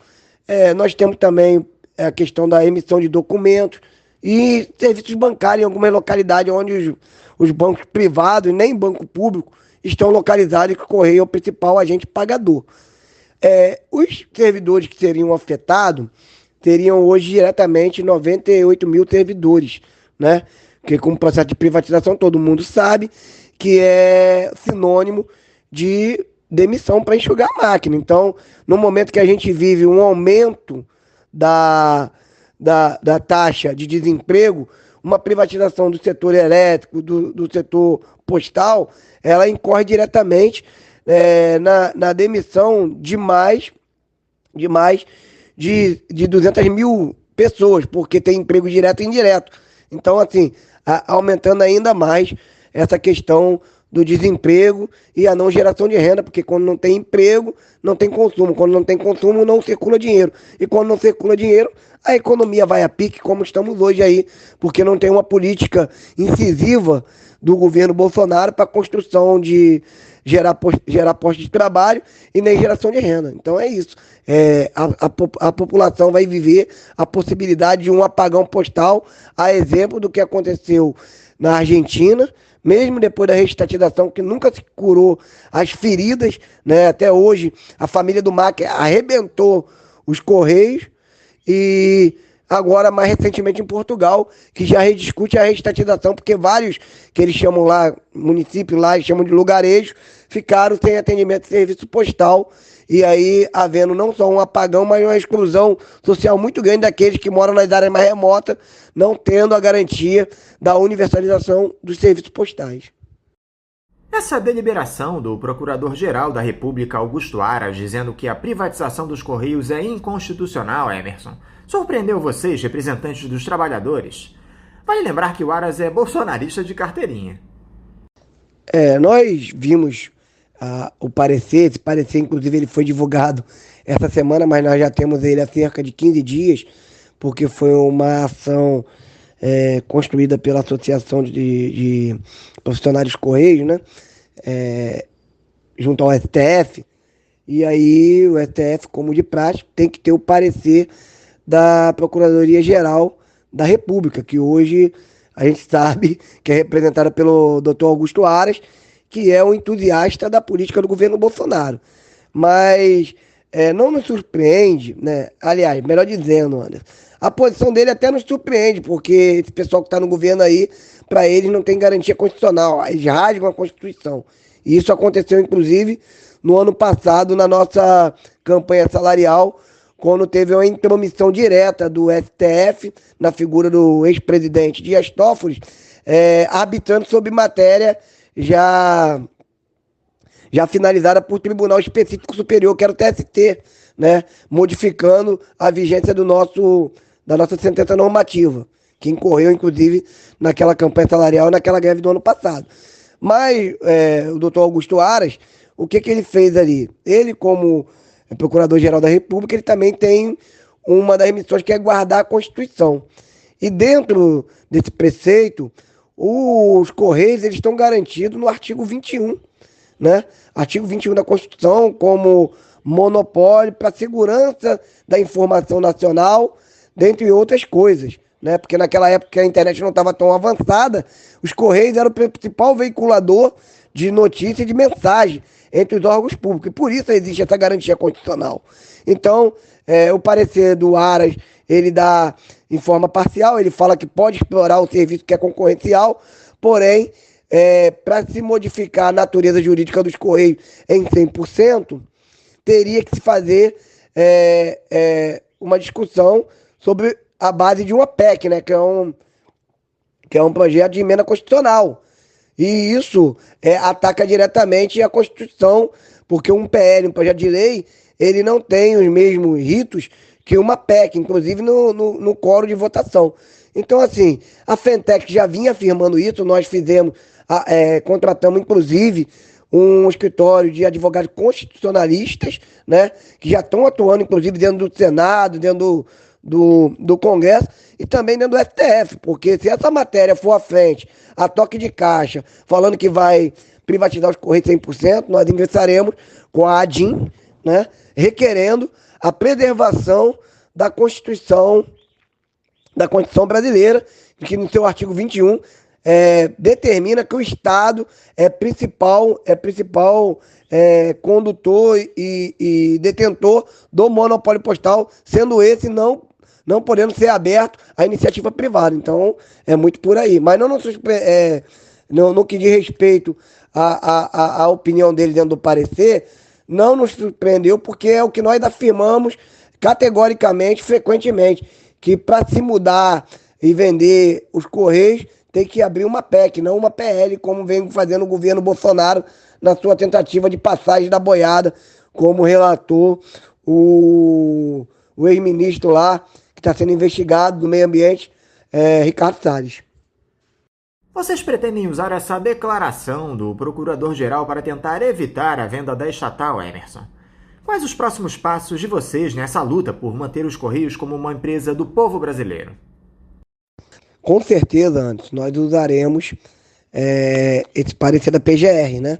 Porque ele traz materialidade ao embasamento que nós estamos colocando dentro dos nossos escritórios, contratado para defender a nossa empresa desse ataque do governo Bolsonaro. Então, é claro que todo documento que vier, né, a embasar não só a inconstitucionalidade, mas o crime que o governo Bolsonaro tenta cometer em vender empresas públicas que dão lucro, como o Correio, que deu 1,5 bilhão de lucro no ano de 2020, nós usaremos. E nossos advogados estão trabalhando. Nosso próximo passo além da questão jurídica, nós também estamos trabalhando junto com a Frente Parlamentar em Defesa dos Correios, dentro de uma perspectiva de conversar com as lideranças partidárias, não só para demonstrar documentalmente todo o crime que o governo Bolsonaro tenta cometer, né,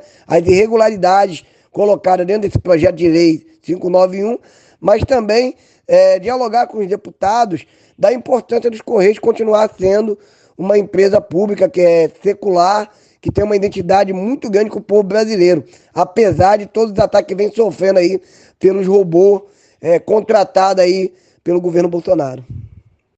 Nesse momento, pelas articulações de vocês, Emerson, qual é a posição majoritária no Congresso a respeito do tema? Deputados e senadores apoiariam essa privatização integral dos Correios? Anderson, nesse momento, onde o governo Bolsonaro ainda tem uma densidade pelas concessões que faz dentro do Congresso, nós teríamos uma desvantagem. Nós temos cerca hoje de 147 deputados que afirmam radicalmente a sua posição contrária à privatização dos Correios, porém tem alguns deputados que oscilam, né, nessa questão do Centrão, que é quem vai dar a linha nessa discussão, e com o governo Bolsonaro injetando emendas, soltando concessões para esse grupo que a gente sabe que é fisiológico, ele não trabalha com uma perspectiva de ideologia do que é um Estado forte, e sim da sua conveniência. Mas nós temos feito um trabalho muito forte dentro da Câmara e temos virado voto do próprio Luiz Miranda, que já tinha se colocado a favor da privatização dos Correios, reverteu depois do ataque que o irmão dele, servidor do Ministério da Saúde, sofreu lá, a coação, a intimidação e as ameaças, né? Nós temos aí alguns deputados que não querem se colocar de forma, né, mais explícita, mas diz que vai aprofundar dentro da bancada essa discussão, e inclusive alguns que falam que para não se comprometer com o Lira e não ser perseguido com o Lira, são contrários à privatização do Correio, mas não estarão no plenário para votar, por consequência se absteriam, né? Porque a perseguição é muito forte do Arthur Lira ao deputado que não segue a cartilha lá do governo. No Senado, a coisa está mais equilibrada. que são 81 senadores, né? E existe hoje um descontentamento muito grande dentro do Senado com o governo Bolsonaro. Então seria a nossa maior chance, né, de barrar essa privatização 100%. Agora, o fato é que se fosse votado essa semana ou semana que vem, o governo passaria o rolo compressor. Nós teríamos poucas forças para impedir no sentido de ter um número de deputados e senadores que apoia a manutenção dos Correios. Isso tudo não pela questão da importância do Correio, mas pela política que a gente sabe de troca que existe lá dentro, né? Da política que o Bolsonaro, inclusive, condenou muito, que era do toma lá da cá, que ele vem praticando, ele e o núcleo duro do governo dele. Então, e nós estamos fazendo nosso trabalho, estamos buscando, junto aos deputados, ao relator Gil Cotrim, né, esclarecer ele de todos os perigos dessa privatização colocada pelo governo. Gil Cotrim, esse que foi muito pressionado durante essa semana para poder finalizar o seu relatório, né? O Arthur Lira, o Fábio Faria, ministro das Comunicações, ligando diretamente para o Gil Cotrim, pressionando, e posso até dizer ameaçando, né? Porque o ano que vem é um ano eleitoral e muitos deles já estão com a perspectiva de construir o seu colégio eleitoral dentro da emissão de emenda para os municípios. Então, assim, Fábio Faria, que tem feito um papel canalha, que o Fábio Faria, que é um ministro que é investigado, né, por corrupção na Lava Jato, e hoje está à frente do Ministério das Comunicações, tentando destruir um patrimônio do povo brasileiro, que é a empresa de Correios, para atender o interesse não só do conglomerado empresarial internacional, mas também do seu sogro lá, que utiliza os Correios como principal plataforma da sua venda de telecena, dentre outros, que é o Silvio Santos. Então, assim, tá tudo junto e misturado numa grande panela de calhordas que querem entregar o país a preço de banana para o capital privado internacional, e faz parte dessa panela aí Fábio Faria, Silvio Santos, Luciano Hang, dentre outros aí que a gente pode estar citando. É isso. Para encerrar, Emerson, como é possível mostrar para a população do nosso país que essa privatização dos Correios é mais um crime desse governo? Vocês acreditam na mobilização popular como trunfo para evitar a venda da empresa? Anderson, muito boa essa sua pergunta, porque realmente o governo Bolsonaro vem cometendo crime atrás de crime. É um governo criminoso. E um dos maiores crimes que esse governo cometeu e continua cometendo é as vidas perdidas que nós tivemos durante a pandemia pela sua política negacionista, pela política de omissão, né, em não querer comprar as vacinas por mais de 70 vezes lá, mais de 70 e-mails da Pfizer, para que a gente pudesse imunizar o nosso povo brasileiro, mostrando a sua total inconsequência, né, e descaso com o povo brasileiro. Não é diferente na política tratada no Ministério da Economia por Paulo Guedes, né, a comando do Bolsonaro, que vem matando pessoas. Um auxílio emergencial que era de R$600, que ainda sim era insuficiente, ele cortou e botou para R$150. Isso é uma política criminosa, porque ninguém sobrevive com R$180. E aí, com os Correios, a Eletrobras, as subsidiárias da Petrobras não é diferente. Vem cometendo o crime de lesa pátria, de entregar o patrimônio do povo brasileiro a preço de banana pelas renegociadas feitas dentro daquele ministério e dentro do Palácio do Planalto. Então nós estamos fazendo uma ampla campanha para a população brasileira, dizendo da importância dos Correios continuarem como público, que é a garantia de você ter o serviço postal diariamente na sua casa, com os carteira, né, feminina, entregando sua correspondência, seja ela uma carta manuscrita, ou seja ela fatura e outras coisas de interesse público, que é garantido pela universalização do serviço postal.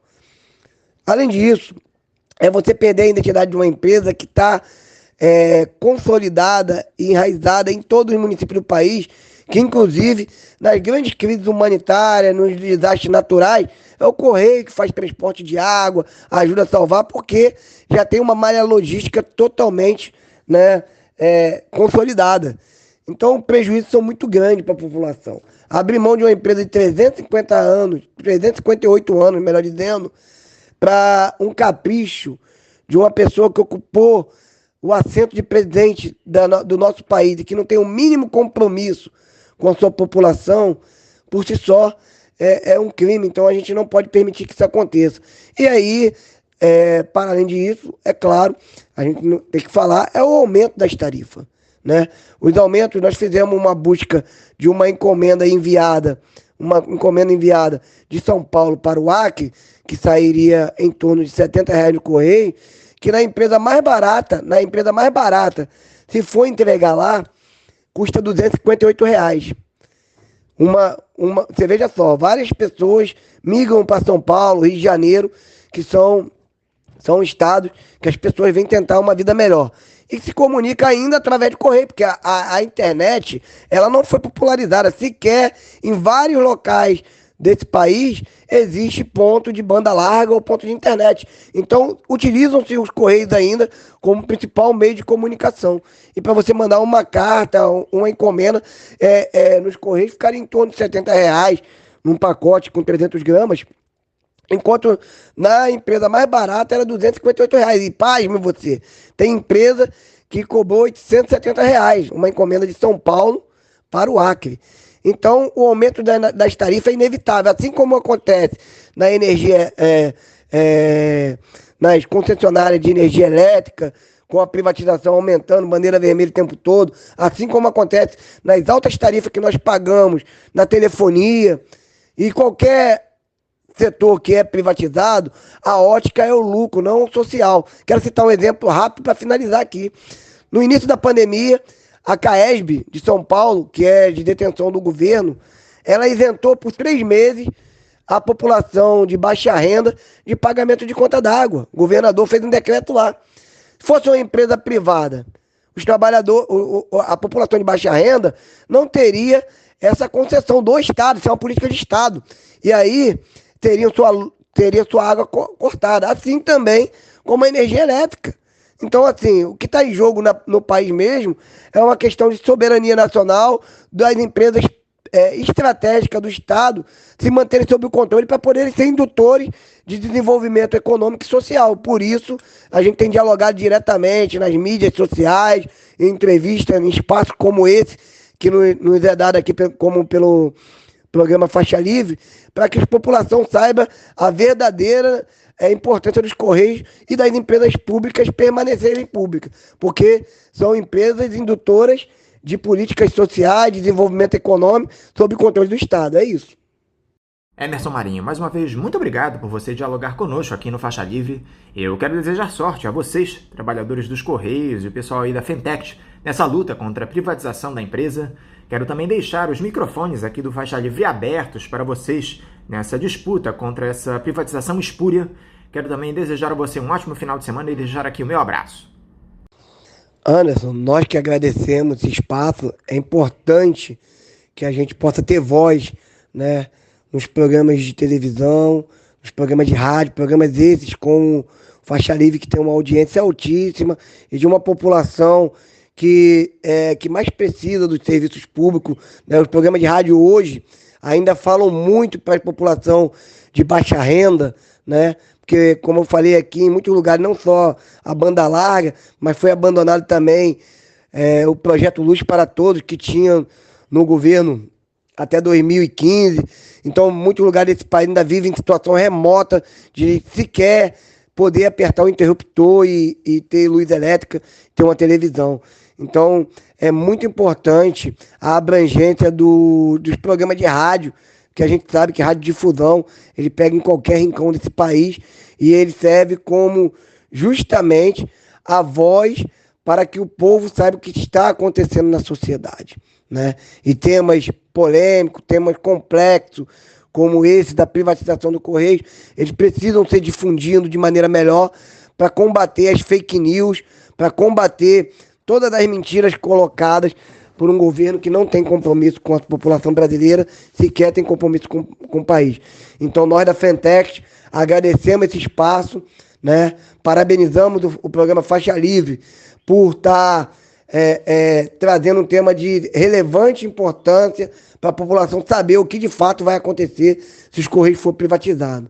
No mais, Anderson, quero desejar a você e a toda a produção do programa um excelente final de semana e dizer que nós da Fentex estamos à disposição para qualquer dúvida colocada sobre o tema de Correios. Nós temos aí uma longa caminhada pela frente, né?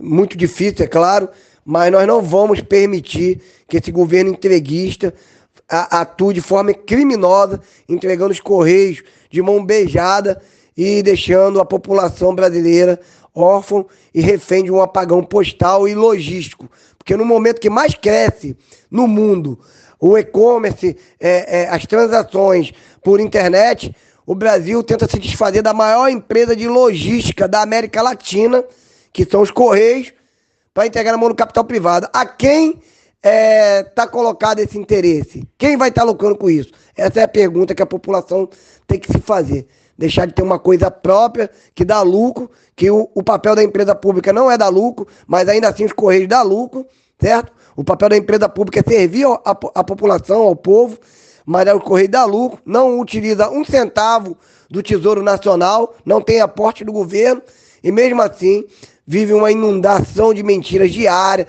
pelo ministro da Economia, Paulo Guedes, pelo ministro da Comunicação, Fábio Faria, que não tem moral para poder falar de uma empresa idônea que está sempre nas pesquisas como a melhor empresa pública do país. Então, muito obrigado, um forte abraço e vida longa ao programa Faixa Livre. Um abraço.